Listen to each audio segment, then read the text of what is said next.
अॼु हिते सिंध सभा वारनि जो एहतजाज आहे। जीअं तव्हांखे ख़बर आहे त 6 जून ते जेका बैरिया टाउन जे अॻियां हिकिड़ो पुरअमन एहतजाजी धरनो हुयो। धरने खां बाद उते ख़ैर जेके कुझु दहशतगर्द हुआ जेके उते घिड़ी आया उन्होंने कुझु कया। हालांकि हुन में सईद गनी जेको सिंध जो वज़ीर आहे उहो पाण तस्लीम करे चुको आहे त उन में दहशतगर्द घिड़ी आया। उन जे बावजूदि वॾे पैमाने में सिंध में गिरफ़्तारियूं थियूं आहिनि। साईं इनाम अब्बासी वारनि जो सिंध सभा जे तरफ़ां एहतजाजी कैंप आहे। तव्हां हिते यकजहती करण आया आहियो, तव्हां छा चवंदा दी इन बारे में? अदा इन बारे में मां चवंदमि त ॾिसो न, जेके मुजरिम आहिनि जन असल में कयो आहे इहो कमु, उन्हनि खे वञी ॻोल्हिनि न। पुलिस जो आहे त उन्हनि जी ऑब्ज़र्वेशन एॾी तेज़ कोन्हे छा?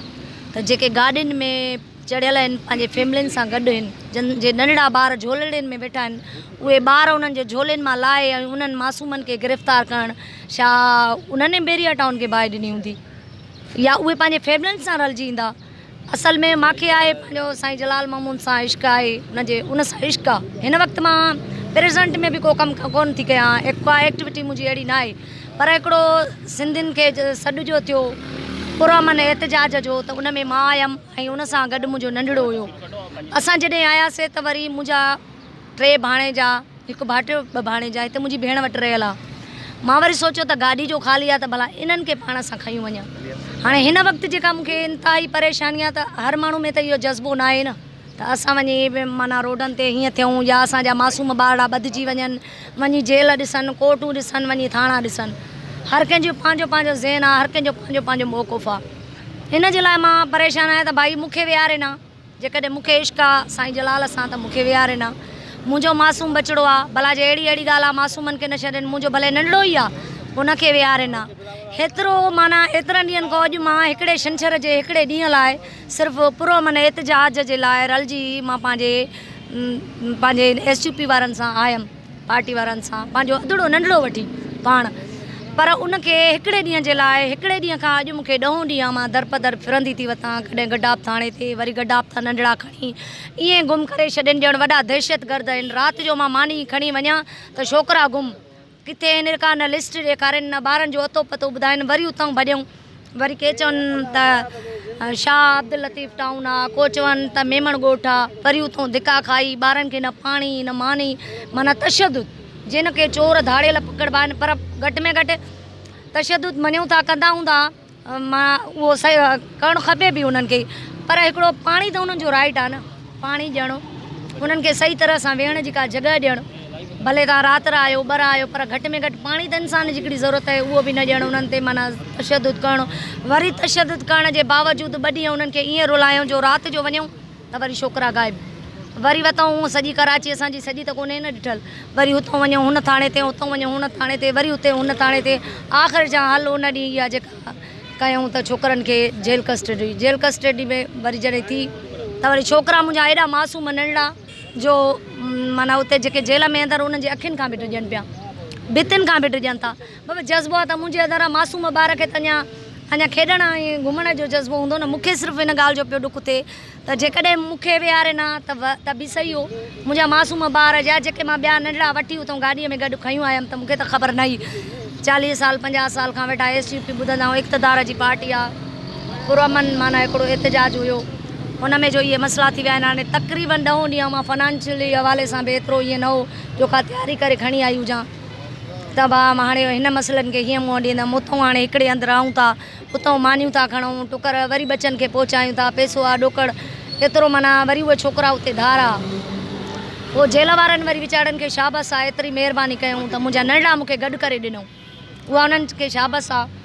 पोइ वकीलनि जे केयर ऑफ या वरी पंहिंजे जेल जे ऑफिसरनि जे माना थोरो चओ वीचारनि खे कराएसीं त वरी उन्हनि इहा महिरबानी कई त मासूम आहिनि तव्हांजा भला गॾु था रखूं। हाणे इहो आहे त छोकिरा मासूम गॾु रखिया अथनि, पर जेके मां परावा बचा वठी आई आहियां उन्हनि जे लाइ त मूंखे इंतज़ारु आहे न। मूंखे त तरह तरह जूं ॻाल्हियूं ॿुधणी पवंदियूं, उहो मुंहिंजो जज़्बो आहे, मुंहिंजे अंदर में आहे, मुंहिंजे बचो आहे मूंसां गॾु आहे, उहो हूंदो उन लाइ मूंखे कोई सवाल न कंदो न, उहो सवालियात कोई निशान थींदो।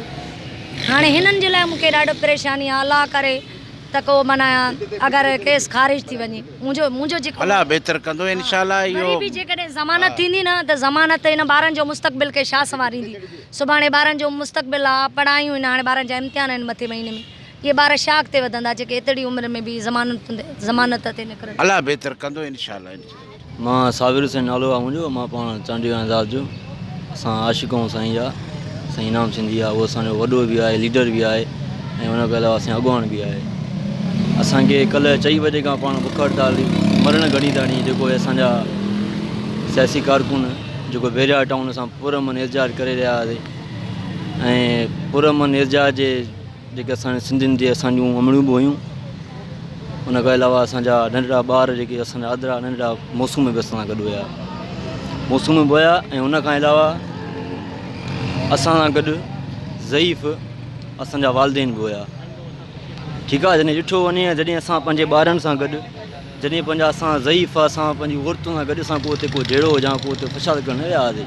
इहे हिननि जा पंजा हुया जिन हाणे तव्हां ॾिसो न जेकी गेट जंहिंखे जलायो वियो आहे उहा वॾी हिकिड़ी माना सीमेंट जी ऐं लोह जी गेट आहे। उनखे हिकिड़ी का माची तीली का न साड़ींदी, उनखे वॾो को केमिकल हू पाण हिन जो वधी वारा चइबो बाबा हिननि एमक्यून वारो पाण कयो आहे। पर ठीकु आहे, जॾहिं एमक्यून वारो पाण कयो आहे त पोइ इहे असांजा सिंधी माण्हू गिरफ़्तार छो पिया थियनि। सनान खान चेयरमैन जेको जस्कम में चेयरमैन आहे, हर रोज़ु इहे 14 जून खां वठी हर रोज़ु 10-15 असांजे कारकुन FIR थी वियूं आहिनि। हर रोज़ु उहो उन्हनि तशदुद करे ऐं उन्हनि खे निशानो बणायो वञे। असां शइ मज़मूत कयूं, असां पुरअमन आहियूं ऐं पुरअमन असांखे रहणु छॾियो, असांखे बग़ावत ते न लाहियो। जेकर बग़ावत ते पाण लथासीं न पोइ पाण वरी चवनि पिया त हीअ बग़ावत न असां त तव्हांखे उन ॾींहुं ॿुधायो ते जेको पाण वीचार कयो आहे बाबा असां पुरअमन आहियूं ऐं पुरअमन रहणु था चाहियूं। हीअ जेके नाइलाइक़, हीअ जेके अंधा लूड़ा, अंधा लूला लंगड़ा, हीअ जेको हुकुमरान असांजा पंहिंजा पाणी वेठा आहिनि, ज़रदारी ऐं हीअ जेको मलक रियाज़ ऐं जेके ॿिया आहिनि, इन्हनि खे को फ़िकुरु न आहे असां सिंधियुनि जो। इहे चवनि था त बाबा हिननि जो फ्यूचर ऐं हिननि जो कल्चर वरी तबाह थिए, हिननि जा शागिर्द फुट फेरींदे अचनि, हीअ भली ते माना हीअ मरनि, हीअ लिंगूं लड़ियूं कनि, असांजो को माना को दाल फरियाद आहे ई न। छो त हू चवनि पिया त सिंधी भली, हाणे असांजो ॾिसो न असांजी उमिरि न आहे त फुट फेरींदे वेहण जी। असां पंहिंजे हक़नि ऐं जंगल लाइ निकिता आहियूं, हिते वेठा आहियूं। असांजी हिन महिल वॾी यूनिवर्सिटी में हुजूं आहे, छो त असां सिंध जा मालिक आहियूं, असां धणी आहियूं, सिंध जा धणी रहणु था चाहियूं। इहे असांखे दहशतगर्द करार वारियूं आहिनि। असांजा मौसूम अलाए केतिरा गुणी बि तव्हां ॾिठो त लेडीज़ आई वीचारियूं छा बि चए। पाण हिननि खे ॿुधाइण था चाहियूं जेसीं ताणी सनान खान आहे या सनान खान खां वठी जेको बि असांजो कारकुन आहे, नंढे खां वठी उहो असांजे ज़ईफ़ कारकुन ताणी, जेसीं ताणी उन्हनि खे रिहा न कयो वेंदो तेसीं ताणी मरण घणी ताणी बुख हड़ताल आहे। असांजो सिंध सभा साईं इनाम साईं वचन कयो हुयो त बाबा जेसीं ताणी हिन असांजो को बि कारकुन जेके बि असांजा आहिनि, जेके बि पाण कारकुन आहिनि, ईअं न त असां को सिंध सभा जा कारकुननि जा न, जेके बि आहिनि पाण हू कारकुन आहिनि, हू सिंध जा सियासी कारकुन आहिनि ऐं असीं उन्हनि जी आज़ादी लाइ पाण ते वेठा आहियूं। मज़मत कयूं त उनखे जल्दी रिहा कयो। ठीकु आहे, महिरबानी। जीअं सिंध, जीअं साईं GM सैयद, जीअं त सिंध सभा जेकी हीअ बुख हड़ताल अरेंज कई आहे, जेकी आहे कराची इंटरनेशनल सिटी आहे, उन जे प्रेस क्लब जे अॻियां जेकी हीअ बुख हड़ताल ऑर्गेनाइज़ कई आहे, उहा हीअ जेको आख़िरी ऑप्शन असां जेकी सिंध सभा जी जेकी क़यादत हुई, उहा असांजी जेकी हीअ आख़िरी ऑप्शन असां करे इस्तेमालु कयो। इन जे करे त सिंध सभा वटि जेकी अफ़रादी क़ुवत एतिरी कोन हुई जेतिरी ॿियनि वटि आहे। उन खां अलावा जेको सिंध असेंबली अॻियां घेराव कयो वियो, इन खां अलावा जेके ॿिए जदोजहद जा तरीक़ा आहिनि, इन करे असां जेकी बुख हड़ताल जी कैंप ते ऑर्गेनाइज़ कई आहे। ऐं असां इहे सम्झूं था बैरिया टाउन वारे जेकी आहे सूरत हाल खां पोइ जेकी हिकिड़ी दहशत फैलाई वई आहे, हिकिड़ी जेकी वहशत फैलाई वई आहे, जेके कमदारी पुलिस वारा आहिनि, जेके हिकिड़ी हिते जेकी आहे हिकिड़ी एम्पायर ठाहियो वियो आहे, जेके ज़रदारी एम्पायर चऊं या उनखे पंजाब साम्राज्य चऊं असां, त उन्हनि हिकिड़ो जेको एम्पायर क्रिएट करे छॾियो आहे हिन पाकिस्तान जे नाले ते। ऐं उन में जेकी हिकिड़ी सिंध आहे जेकी स्टेट जेकी हिकिड़ी जेकी 1947 में हिकिड़ी किरारदार तौरु आज़ादु जेकी शामिलु थी हुई, उन सां वेसा घातियूं करे हिननि पंहिंजो फीडल निज़ाम मड़ियो, उनखां पोइ 1 यूनिट मड़ियो। हाणे जेकी असां सिंधी जेके आहियूं पंहिंजी बका जी जंग विड़ी रहिया आहियूं। हींअर जेकी असांजूं ज़मीनूं आहिनि उहे असांजे पेर हेठां खसायूं पियूं वञनि, असांजो पाणी बंदि कयो पियो वञे, त असां पंहिंजूं ज़मीनूं खपायूं, असां बेदख़ल थियूं। असां सिंधी जेके हमेशह थारियुनि जी यलगार में रहिया आहियूं, उहे जाली डोमिसाल हुजनि या धारियुनि जो जेकी ॿिए नौकरियूं हुजनि या फीडल में ॿिए नौकरियुनि जी कोटा हुजे या ॿिए जेके इशू हुजनि, उन में सिंध हमेशह घेरियल रही आहे। उन ते जॾहिं बि सिंध जे शौर स्टैंड वरितो आहे त जेके इहे दलाल आहिनि या जेके इहो साम्राज्य आहे, इन्हनि साज़िशूं मड़े MQM खे इस्तेमालु कयो आहे। उन्हनि ॿियनि खे इस्तेमालु करे हमेशह गवर्नर राज जो जेको राग ॻाए या लसानी फसाद जेको राग ॻाए हमेशह सिंध जे शौर खे डाइवर्ट करण जी कोशिशि कई आहे। हमेशह सिंध उन इशूनि खे छॾे वरी उन नए मसइलनि जे पोयां लॻी थी पवे, उहो डाइवर्ट थी वञे, त उहे जेके आहिनि मसइला सही तरह हल नथा थियनि। हिन दफ़े सिंध जो शौर जेको आहे उहो जागी चुको आहे, उहो इहो ॼाणे थो, उहो इन्हनि जी ड्रामागिरी ड्रामागिरी या जेकी गठजोड़ आहे उन्हनि खां ॿाहिरि निकिरी चुको आहे। हींअर कारकुन जेके आहिनि उहे क़यादतनि खे पिया लीड कनि। जेको तव्हां ॾिसो 6 जून ते जेके सिंध गॾु थी हुई उहा का क़यादतनि जे करे गॾु कोन थी हुई, उहा पंहिंजे शौर मुताबिक़ 6 जून वारो जेको लखे माण्हू जेके पंहिंजे फैमिलियुनि ॿारनि बचनि सां गॾु थिया हुआ, तव्हां इहो हिकिड़ो सबूत हो। इन खां अलावा उन्हनि जी जेकी जे तरीक़े सां मालिकी करणी हुई, जेकी क़यादत करणी हुई, उहे कोन पिया कनि। इन जे करे कारकुन ऐं या सिंध सभा सम्झे थी त असां हिकिड़ी नई मुताबदिल क़यादत ॾियूं, असां हिकिड़ो नऊं जेके नंढियूं नंढियूं पार्टियूं आहिनि सिंध सभा में जेके एक्टिव जेको रूल पैदा करे रहियूं आहिनि हर ज़िले में जेके आहिनि, उन्हनि खे अलायंस ठाहे असां हिकिड़ो नओं, इहो असांजो थर्ड ऑप्शन आहे त जेके इताद ठहिया आहिनि उन्हनि जो ई थर्ड ऑप्शन असां इस्तेमालु करे उन्हनि पार्टियुनि खे मुंज़म करे हिकिड़ी नई जदोजहद जो बुनियादु रखूं। जीअं सिंध जीअं साईं GM से साईं ज़ाहिद बुकटी असां सां गॾु। साईं ज़ाहिद साहब, तव्हां सिंध सभा जे हिन एतिजाजी कैंप में बुख हड़ताली जेका एतिजाजी कैंप आहे मरण घड़ी ताईं तव्हां हिते वेठा आहियो, ऐं इहे जेको सभु कुझु जेको थिए पियो, तव्हां छा था महसूसु कयो, तव्हांजा तासुरात छा आहिनि? अदा मां तव्हां सां हमेशह पंहिंजा तासुरात बयानु कंदो रहियो आहियां।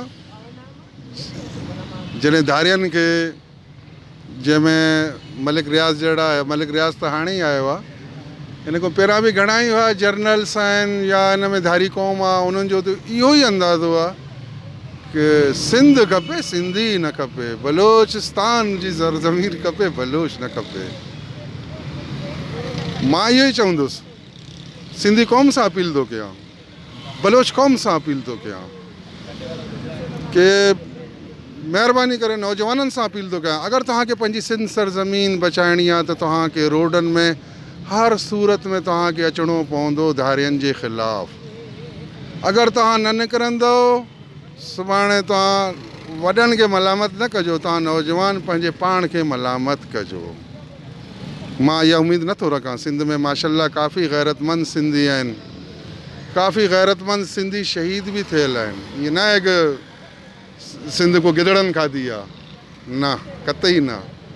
रहम ज़रूरु खाधो आहे, इंसानियत ज़रूरु खाधो आहे। जॾहिं धारियो कमज़ोर थींदो आहे त पोइ रहम जी अपील कंदो आहे। पोइ हुन में पाकिस्तान जो ज़ालिम जर्नल छो न हुजे, या नादर ख़ान जहिड़ा जर्नल जा क़ौम छो न हुजनि। असां में बलूचिस्तान सिंध में रहम घणो आहे, लेकिन इहो कहिड़ो रहम जंहिंमें असांजी सुञाण ख़तमु थिए, असांजी सरज़मीन ख़तमु थिए, असांजो नसल ख़तमु थिए। मां इहा बि अपील थो कयां कि ख़ुदा रा हिन वक़्तु रहम बि न कयो ज़ालिमनि ते। जॾहिं तव्हां रहम कंदो, इहो रहम बि असांजे गिची में पइजी वेंदो। हिन वक़्तु जंग जी हालात आहे, जंग जी सूरत हाल आहे। FIR या मरणु कुझु बि न आहे। मरंदासीं, वरी ज़िंदा थींदासीं, ज़मीन वरी असांजी हासिलात लाइ हूंदी। बाक़ी इनाम शेख अब्बासी साहब क़यादत जे लाइ ॻाल्हायो आहे। मां हमेशह सिंध जी क़यादत सां घणो वेठो आहियां, स्पेशली कादिर मक्सी सां 13 साल 14 साल मां कमु कयो आहे। पोइ किथे किथे असांजे माण्हू चवंदा आहिनि यार असांजा सिंधी क़ौम त साण आहे न, सिंधी क़ौम साण आहे न, छो न आहे? 6 जून जो जेको वाक़ियो आहे, हिन में छा सिंधी क़ौम न ही? या हिन खां पहिरियों जेके बि जदोजहद थिया आहिनि, छा उन्हनि में सिंधी क़ौम तव्हां सां साण न ही? या सभु कादिर मक्सी जे झंडे वारा? ठीकु आहे, मां तरक़ी पसंद में रहियोसि, मां तरक़ी पसंद जे झंडे जे हेठि कमु बि कयो आहे सिंध महिल। अॼु मां न आहियां, अॼु मां ॻाढ़े झंडे जी बिल्कुलु आज़ादी जी हिमायत थो कयां, जिस्कम जी, जंहिं हमेशह ज़ालिमनि जी अकी मतिलबु अची मतिलबु जेके विड़िया आहिनि, शहीद बि थिया आहिनि। मां उन्हनि जे बि कारकुननि सां अपील थो कयां त तव्हां क़ौम सां मिलो, क़ौम खे आणियो मथे। सुभाणे तव्हां पाण खे मयारी न कयो। तव्हां अगरि हिन वक़्तु तव्हांखे सिंधी क़ौम ॾिठो रोडनि ते आयो, हाणे तव्हांखे अॻिते वधणु खपे, पोइ हिते वधणु न खपे। हालात खे ॾिसो, हालात कहिड़ी तरफ़ था वञनि। हालात असांखे तबाह था कनि, तव्हां चओ था न अमन कयूं। अरे बाबा, हालात जंग आहे, जंग में जंग हलंदो, प्यार हलंदो पतो की ठीकु आहे उहो ज़ालिम आहे तोपनि वारो आहे तो वटि पथर त ज़रूरु आहे पथर बि हणणो आहे वेहणो आहे इहा ई ॻाल्हि आहे सरज़मीन सिंध लाइ अंग अचे जुस कने थो बस मिनत वार